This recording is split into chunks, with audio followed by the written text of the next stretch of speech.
So for today's tutorial, we're going to be making homemade pizza with our own sauce, so keep watching.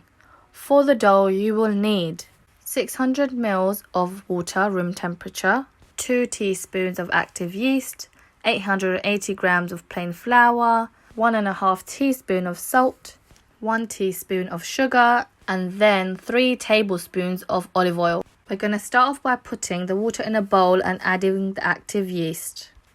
You want to activate it by putting the sugar in and giving it a good stir. We're going to wait a few minutes and then we're going to add in the olive oil.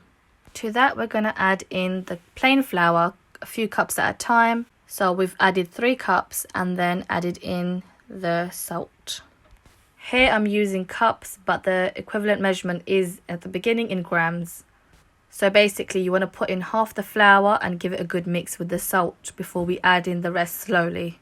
Next, we're going to put some flour down. You can roll the flour out and continue to go. So you want to roll it back and forth, then turn it side to side. This is to ensure that it's going to be mixed well. And if you get tired, you can also get a sibling or a friend to do it for you, because the best dough needs the most kneading. So for about 10 minutes, and trust me, it's an arm workout. And I'm going to put some olive oil all over to stop it drying out. So we want to put this to the side. You can cover it with a cloth or a lid like I am, and you can leave it for about 12 hours. I'm leaving it for about 10. You want to make sure it's in a dark, warm place. So now that it's ready, I'm going to take it out and I'm just going to give it a poke. That's when you can see it's ready, and you just want to take that out and just stretch that dough out. Again, put some flour down and just give it a good mix. Same thing, back and forth. You just want to get it all inside and roll it around for about 5 minutes. It actually gets quite fun to do, and you just want to work at it until it's ready. So again, just going to make it into a dome just so it's easier to cut. Just going to cut into 4 pieces, and then I realized that they weren't even, so I just sort of eyeballed it and made sure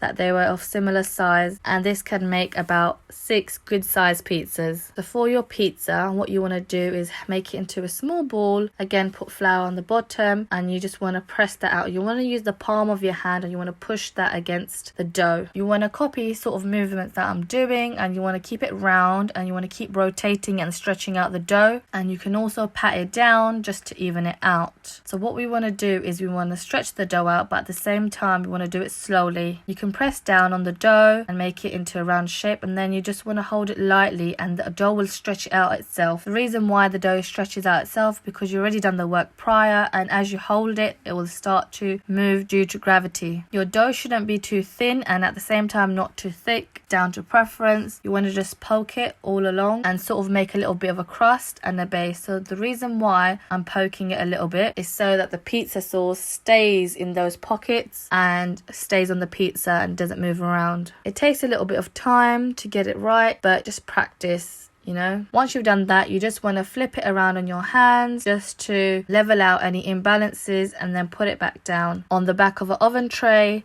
or a pizza stone if you have one. So moving on to the sauce, you'll need 2 teaspoons of olive oil, 1 teaspoon of basil, 1 teaspoon smoked paprika, 1 teaspoon oregano, 1 teaspoon thyme. You will need 2 tin chopped tomatoes, 2 chopped carrots, 1 red bell pepper, 1 green bell pepper, 5 mushrooms, 3 garlic cloves, 1 red onion, and that's for your hidden veg base. 1 teaspoon pepper, 1 teaspoon salt. Sugar is optional, and the rest are for toppings of the pizza. You want to start off by putting olive oil in and then adding your 3 garlic cloves. And then we're going to add in the herbs one by one and giving it a good mix. What you want to do next is crush the garlic just with the back of your spatula and give it a good mix. After that, you're going to add in your vegetable. The hidden veg is a really good idea if people don't eat too much veg, and it gives a great flavour. To that, add your salt and pepper and give it a good mix, and add more to taste.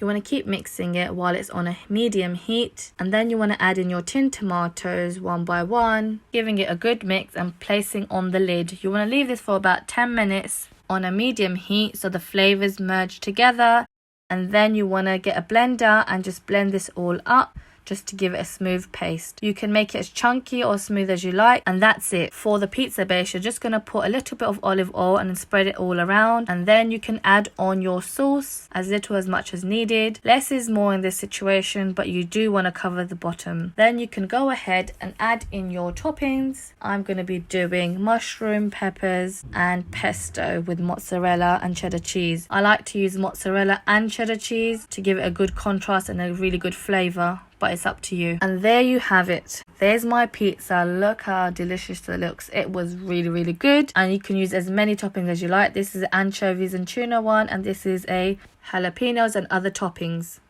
I hope you enjoyed the tutorial. See you next time.